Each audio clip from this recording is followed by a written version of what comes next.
Imagine vivre avec un mental si entraîné qu'aucun obstacle ne détourne ton chemin, où les impulsions ne te contrôlent pas et les émotions ne t'emportent pas. Une vie où tu réagis avec sagesse plutôt qu'avec rage, où tu décides dans le calme et non dans le chaos. Cela paraît difficile, mais c'est possible avec temps et pratique. Les stoïciens le savaient. Alors que les autres restaient piégés dans leurs émotions, eux cultivaient la clarté intérieure, non par froideur, mais parce qu'ils avaient forgé leur mental. Aujourd'hui, je vais t'apprendre comment toi aussi y parvenir. En appliquant ces 8 choix avec patience et constance, tu cesseras de réagir comme 99% des gens et commenceras à agir comme le 1% qui se domine et bâtit son destin. Souviens-toi, ces techniques exigent temps et pratique. Les changements profonds sont un chemin, pas un instant. La croissance n'est pas linéaire, certains jours seront rudes. C'est normal. Si tu traverses une période très dure, n'hésite pas à consulter un professionnel. Demander de l'aide est une force, jamais une faiblesse. Avant de commencer, écris en commentaire. Aujourd'hui, je commence à entraîner mon mental. Par ce geste, tu t'engages envers toi-même à développer la force intérieure qui changera ta vie. Écris-le maintenant pour le rendre réel. Ne manque aucune leçon, surtout la dernière, la plus puissante. Si tu trouves de la valeur dans ces vidéos, abonne-toi et active les notifications pour suivre les nouveautés. Commençons. Leçon 1. Cultive la discipline quotidienne comme un rituel sacré. Ta discipline est un muscle spirituel. Si tu ne l'exerces pas, il s'atrophie. Sans intention, ta vie se remplit de chaos, distractions et automatismes qui ne t'appartiennent pas. Chaque rituel répété devient pilier mental et ce pilier guide tes émotions, tes choix, tes actions. Tu ne peux viser une vie extraordinaire avec une discipline ordinaire. Tu ne peux espérer constance et excellence si tu nourris excuses et compromis. Comme le corps se sculpte par l'exercice, la discipline exige son entraînement. Chaque rituel répété devient identité. C'est son pouvoir et son risque. Ce que tu répètes s'installe. Ce que tu tolères grandit. Si tu nourris la médiocrité, ton cerveau programme ses limites. Si tu te dis chaque jour que tu n'es pas discipliné, que c'est trop dur, que tu verras demain, tu vivras ce script. Mais si tu remplaces ce discours et entraînes ta discipline à viser l'excellence et ce qui dépend de toi, tout change. Non parce que le monde devient facile, mais parce que toi tu deviens plus fort. La discipline sacrée demande révérence quotidienne. Pas d'être parfait un jour et d'abandonner le lendemain. C'est un entraînement silencieux, forgé dans le quotidien, en choisissant l'excellence quand tout semble perdu, en stoppant la médiocrité avant qu'elle devienne habitude. Ton environnement modèle ta discipline sans que tu le vois. Tu ne peux prétendre à une discipline sacrée si tu la nourris chaque jour de bruit, de drame ou de toxicité. Protège ce que tu laisses entrer et entoure-toi de stimuli qui élèvent tes standards. L'effort d'aujourd'hui est l'avantage de demain. Parfois tu ne verras pas de résultats, parfois tu retomberas dans les mêmes boucles. C'est normal, la croissance n'est jamais linéaire. Mais si tu cultives tes rituels sacrés avec patience, tu avanceras. Épictète disait, ce ne sont pas les choses qui nous troublent mais l'opinion qu'on en a. Cette opinion se forge par tes rituels, et tes rituels se fortifient quand tu les traites comme sacrés. N'attends pas que tout soit calme pour commencer. Commence au milieu du bruit, car c'est là que naissent les rituels sacrés qui te soutiendront quand tout vacillera. Si tu es prêt à sacraliser ta discipline, écris en commentaire. Aujourd'hui, je transforme ma discipline en rituel sacré. Ne laisse pas cette phrase vide, fais-en un engagement patient. Plus ta discipline est sacrée, plus tu deviens libre. Leçon 2. Apprends à te parler comme à ton meilleur ami. Se parler comme à son meilleur ami est une des formes les plus puissantes d'auto-leadership.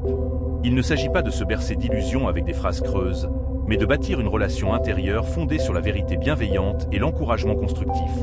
La manière dont tu te parles détermine non seulement ton ressenti, mais aussi la personne que tu deviens. Beaucoup sont leurs propres pires ennemis. Ils se critiquent d'une façon qu'ils n'accepteraient jamais d'un inconnu, avec une dureté qu'ils n'infligeraient jamais à un proche. Cette violence interne crée une guerre constante entre ambition et action. Imagine qu'un ami vive exactement ce que tu traverses. Comment lui parlerais-tu? Avec patience, compréhension, encouragement. Tu ne dirais jamais « tu es nul, abandonne ». Tu dirais « c'est difficile, mais tu peux réussir. Tu as déjà surmonté pire ». Cette énergie, cette bienveillance, c'est ce que tu dois diriger vers toi-même. Le dialogue interne bienveillant n'est pas complaisance, c'est stratégie. Quand tu te parles avec respect, tu libères ton énergie créative. Quand tu te parles avec cruauté, tu gaspilles cette énergie en résistance interne. Un mental qui se soutient avance, un mental qui se sabote s'épuise. Remplace la critique destructrice par un encouragement constructif. Au lieu de dire « je suis un désastre », dis j'apprends de cette expérience et je progresse. Au lieu de « je n'y arriverai jamais », dis « j'avance à mon rythme et chaque pas compte ». Au lieu de « je ne suis pas assez bon », dis « je deviens chaque jour une meilleure version de moi-même ». Si ton dialogue interne est trop critique ou si des pensées d'autodépréciation persistent, un accompagnement professionnel peut t'aider. Il n'y a aucune honte à demander de l'aide. Ces changements de langage ne sont pas superficiels, ils sont neurologiques. Ton cerveau ne distingue pas entre vérité et répétition. Ce que tu te répètes devient ta réalité inconsciente. Si tu te dis incompétent, ton cerveau cherchera des preuves d'incompétence. Si tu te dis capable, il trouvera des preuves de ta force. Développe un dialogue de coach, pas de critique. Un critique détruit, un coach construit. Traite tes erreurs comme des données, pas comme des verdicts. Ne te dis pas « je suis un échec ». Dis-toi « cette méthode n'a pas marché, que puis-je apprendre ?» Pardonne-toi tes imperfections. L'autocompassion n'est pas faiblesse, c'est sagesse. Tu ne peux pas te haïr vers une meilleure version de toi-même. Seul un amour de soi intelligent t'apporte l'énergie de la vraie transformation. Épictète disait « tu es acteur dans une pièce que l'auteur veut courte ou longue. Joue ton rôle. » Mais pour bien jouer ton rôle, commence par te parler comme à quelqu'un qui mérite de réussir. Si tu es prêt à transformer ta relation avec toi-même, va en commentaire et écris « Aujourd'hui, je me parle comme à mon meilleur ami ». Que ce soit le début d'un nouveau rapport à toi-même, car la personne avec qui tu passeras toute ta vie, c'est toi. Leçon 3. Maîtrise l'art de commencer maintenant, pas demain. Savoir commencer immédiatement distingue rêveur et bâtisseur, planificateur et exécutant, parleur et faiseur. Pendant que 99% repoussent à demain. Toi, tu peux agir maintenant. Cette seule habitude peut transformer toute ta vie, car les rêves meurent dans l'attente et les vies extraordinaires naissent dans l'action immédiate. Demain est le cimetière des ambitions. Combien de projets, d'idées, de transformations sont morts dans ce mot trompeusement innocent? Demain, je commence le sport. Demain, je lance mon projet. Demain, je change ma vie. Mais demain n'existe pas, seul existe maintenant. La procrastination n'est pas un manque de temps, mais une peur déguisée en logique. Je ne suis pas prêt. Ce n'est pas le bon moment. J'ai besoin de plus d'infos. Ces phrases semblent raisonnables, mais elles cachent la peur du jugement, de l'imperfection, de l'échec. Brise le mythe du moment parfait, il n'existe pas. Il y aura toujours une excuse, une distraction, une raison d'attendre.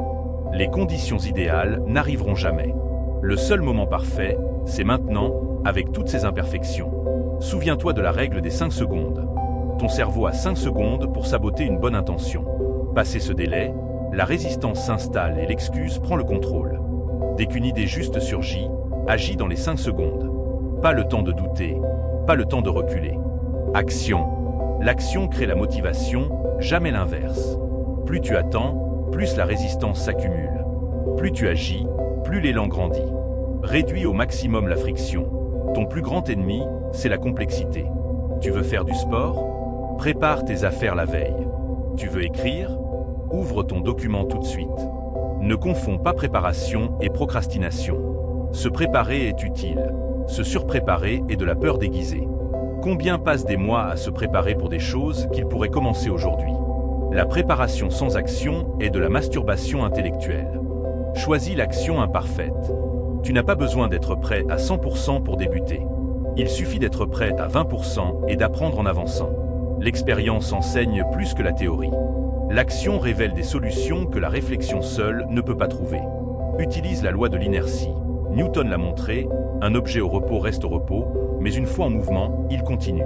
C'est pareil pour toi. Le plus dur est de commencer, après l'élan te porte. L'action apaise l'anxiété. Celle-ci prospère dans l'inaction et disparaît dans l'action. En agissant, même imparfaitement, tu reprends le contrôle. Tu passes du rôle de victime à celui d'acteur. Sénèque disait « Ce n'est pas parce que les choses sont difficiles que nous n'osons pas, c'est parce que nous n'osons pas qu'elles sont difficiles. » La difficulté se réduit avec l'action. Plus tu agis, plus tu gagnes en confiance et plus l'action devient naturelle. Si tu veux briser le cycle de la procrastination et devenir quelqu'un qui agit, va en commentaire et écris « Maintenant j'agis, maintenant je commence ». Que ce mantra t'accompagne, car dans 5 ans tu regretteras plus ce que tu n'as pas tenté que ce que tu as osé. Leçon 4. Pratique le calme comme réponse automatique. Le calme différencie les leaders des réactifs, les maîtres des esclaves émotionnels, les stoïciens des victimes de leurs circonstances. Dans un monde qui glorifie l'agitation et valorise la réactivité, Celui qui reste calme possède un avantage invisible mais décisif. Le calme n'est pas absence d'émotion, c'est maîtrise de la réaction. Ce n'est pas indifférence, c'est puissance contrôlée. Dans un univers bruyant, ton calme devient ton super-pouvoir le plus sous-estimé. Notre culture confond réactivité avec passion, chaos avec intensité, drame avec importance. Mais si tu perds ton calme, tu perds ta clarté, et sans clarté, tu prends de mauvaises décisions. Le calme est un choix conscient, pas un trait de caractère. Face à l'agression, tu peux choisir la colère ou le calme. Face à un problème, la panique ou la réflexion. Cette capacité à choisir est ton super-pouvoir.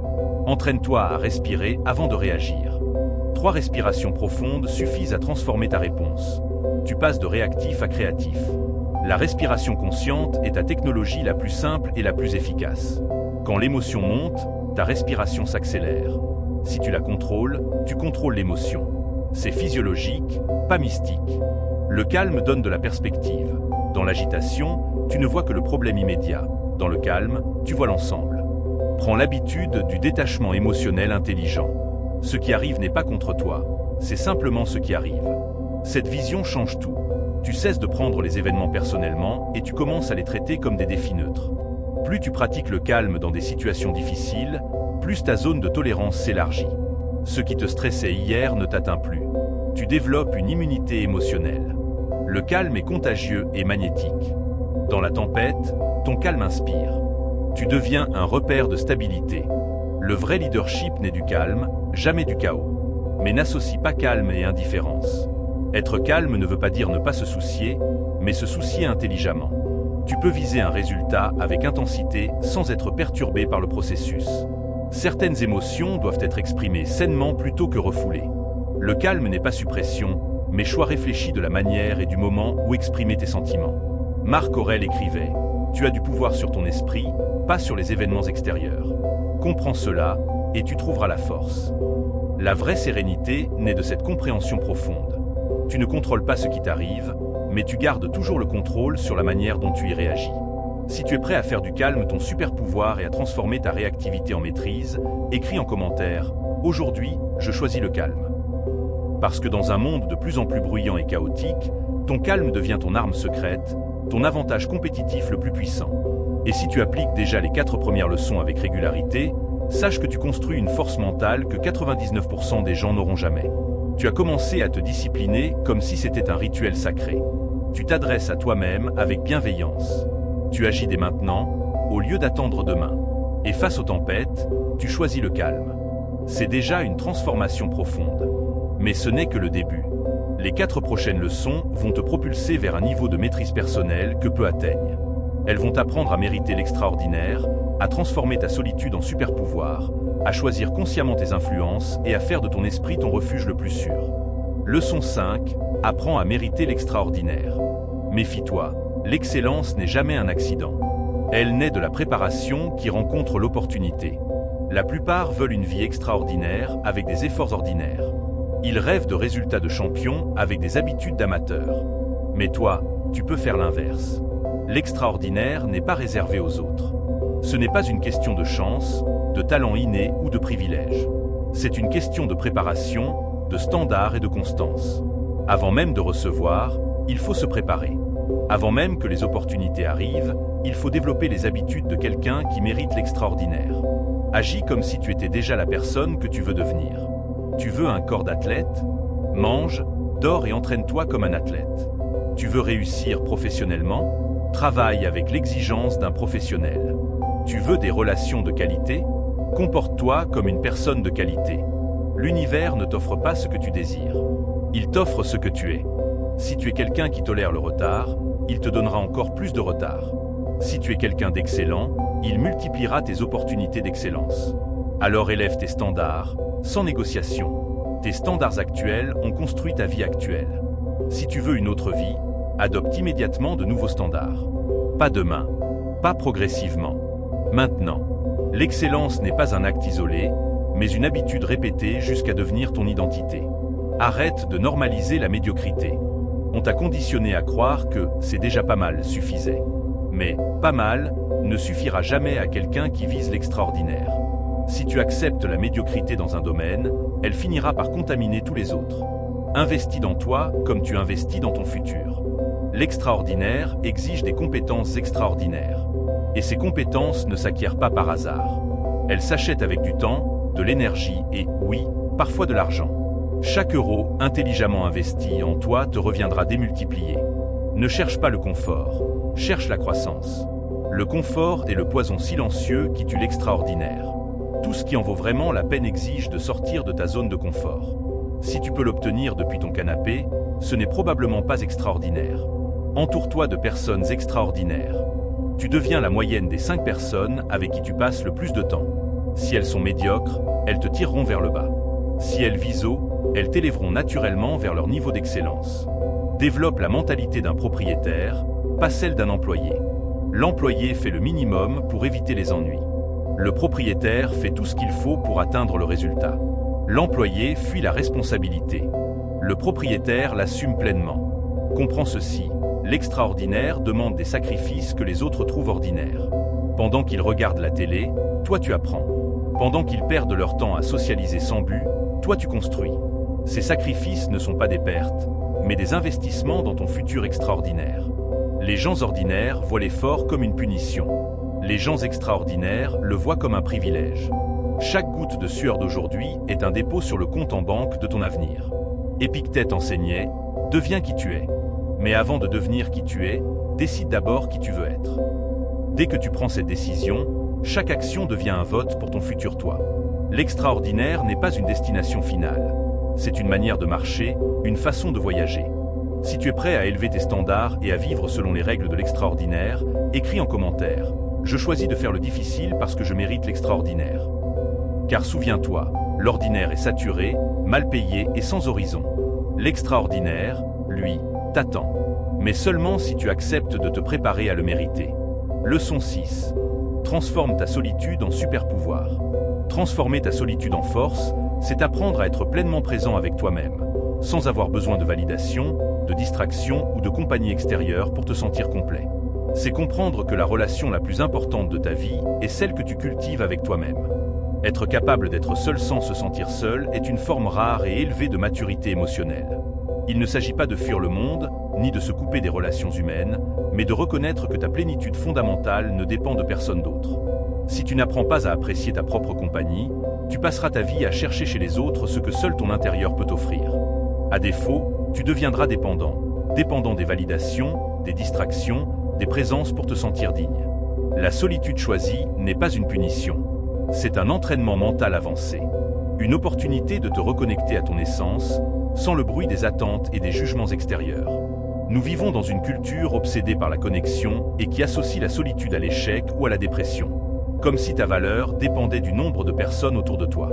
Cette croyance est fausse et limitante. Être seul par choix conscient, c'est un acte de puissance. C'est déclarer ton indépendance émotionnelle. C'est affirmer que tu n'as pas besoin de bruit, ni d'applaudissements constants, pour te sentir vivant et complet. La solitude volontaire t'oblige à te tourner vers l'intérieur. Elle coupe toutes les échappatoires, toutes les distractions. Et c'est seulement dans ce silence que tu entends tes vraies réponses, que tu découvres tes désirs authentiques et tes valeurs profondes. Le silence agit comme un miroir infaillible. Il reflète une version de toi non filtrée par l'opinion des autres, non déformée par les attentes sociales, non masquée par les rôles que tu joues pour être accepté. Cette version est souvent plus puissante que tu ne l'imaginais. Celui qui se connaît profondément ne se trahit plus jamais. Quand tu sais qui tu es, le monde extérieur ne peut plus te manipuler ni t'arracher à toi-même. Tu n'acceptes plus n'importe quoi, juste pour combler le vide. Et paradoxalement, quand tu maîtrises l'art d'être seul, toutes tes relations s'élèvent. Parce que tu n'attends plus désespérément que l'autre te sauve ou te complète. Tu ne dépends plus, tu choisis. Tu donnes depuis un lieu d'abondance, pas de manque. Marc Aurèle écrivait « Cherche à te retirer en toi-même. Aucun lieu ne t'offrira plus de tranquillité. » Il avait compris que la paix la plus profonde n'existe pas dans un endroit physique, mais dans ta capacité à être pleinement présent avec toi-même. Si tu es prêt à transformer ta peur de la solitude en amour de ta propre compagnie, écris en commentaire « Aujourd'hui, je me choisis comme ma meilleure compagnie. » Parce que lorsque tu apprends à être pleinement rempli de toi-même, tu cesses de mendier la présence et la validation d'autrui. Leçon 7. Maîtrise l'art de choisir tes influences quotidiennes. Ton esprit est un jardin fertile. Tout ce que tu y plantes finit par pousser. Les influences que tu laisses entrer dans ta vie façonnent ta réalité. Chaque conversation, chaque livre, chaque vidéo, chaque personne avec qui tu passes du temps est une graine déposée dans ton subconscient. Certaines graines nourrissent ton potentiel. D'autres l'empoisonnent et limitent tes possibilités. Le drame, c'est que la plupart des gens laissent ces influences au hasard. Ils consomment n'importe quel contenu, fréquentent n'importe qui, sans réaliser qu'ils programment leur esprit à leur insu. Tes 5 influences principales te modèlent plus que tout le reste. Et ces influences ne se limitent pas à tes proches. Elles incluent aussi les comptes que tu suis, les podcasts que tu écoutes, les environnements que tu fréquentes. Tout ce que tu consommes devient la voix intérieure qui façonne ton dialogue mental. Si tu t'entoures d'esprits pauvres, tu développeras une mentalité pauvre. Si tu t'entoures de médiocrité satisfaite, tu adopteras la médiocrité. Mais si tu choisis consciemment des influences de haute qualité, tu élèves naturellement ton niveau de pensée et d'action. Index revers pointant vers la droite blanc fait un audit impitoyable de tes influences. Dresse la liste des 10 personnes avec qui tu passes le plus de temps et des 10 contenus que tu consommes le plus. Puis pose-toi 2 questions. Cette influence m'élève-t-elle ou m'affaiblit-elle ? M'inspire-t-elle à grandir ou me maintient-elle dans le divertissement passif ? Élimine immédiatement les influences toxiques. Cette personne qui se plaint sans jamais agir, supprime-la de ton cercle. Ce contenu qui nourrit tes peurs plutôt que ton courage, arrête de le consommer. Signe avertissement, couper les influences négatives n'est pas de la méchanceté. C'est de la lucidité stratégique et de l'autoprotection mentale. Cherche activement les influences qui élèvent. Lis les maîtres de ton domaine. Approche-toi de ceux qui ont accompli ce que tu vises. Investis du temps, de l'énergie et même de l'argent pour accéder à des environnements et des personnes qui incarnent l'excellence. Ton cercle social définit ton plafond mental. Si tous ceux qui t'entourent gagnent 30 000 € par an, il te sera difficile d'imaginer en gagner 100 000. Entoure-toi de standards plus élevés et ton esprit s'élèvera naturellement. Et surtout, deviens toi-même l'influence positive que tu aimerais avoir autour de toi. Inspire plutôt que d'attendre d'être inspiré. Marc Aurèle, malgré ses immenses responsabilités, écrivait chaque jour ses pensées philosophiques pour protéger son esprit du bruit et des influences toxiques. Il savait que le monde regorge de distractions et de médiocrité, mais que le véritable pouvoir réside dans le choix conscient de tes influences. Si tu es prêt à prendre le contrôle total de ton environnement mental, écris en commentaire. Dès aujourd'hui, je choisis consciemment des influences qui m'élèvent. Parce qu'inévitablement, tu deviens ce que tu consommes mentalement. Index revers pointant vers la droite blanc, leçon 8. Entraîne ton mental à devenir ton refuge constant. Ton esprit peut être ton meilleur allié comme ton pire ennemi. Entraîné, il devient un sanctuaire portable de paix, de force et de clarté, que rien ni personne ne peut enlever. Peu importe les circonstances, tu portes toujours avec toi un espace intérieur où te réfugier. Mais sans entraînement, ton mental devient une prison qui t'écrase au lieu de te protéger. La plupart des gens subissent leurs pensées au lieu de les guider consciemment. Ils sont prisonniers de leurs émotions au lieu d'en être les maîtres. Mais un mental refuge fonctionne autrement. Il ne réagit pas à chaque stimulation extérieure, il ne s'agite pas au moindre problème. Il reste centré, stable, résilient. Peu importe ce qui se passe autour de toi, développe cette capacité précieuse. Revenir volontairement à ton centre émotionnel. Ton centre, c'est cet espace intérieur où tu peux observer tes pensées sans te laisser emporter, ressentir tes émotions sans être dominé par elles. Et bonne nouvelle, tu n'as pas besoin de t'asseoir en lotus pour méditer. Tu peux méditer en marchant, en respirant consciemment, en observant tes pensées pendant ton travail. Crée des ancres mentales pour les moments difficiles.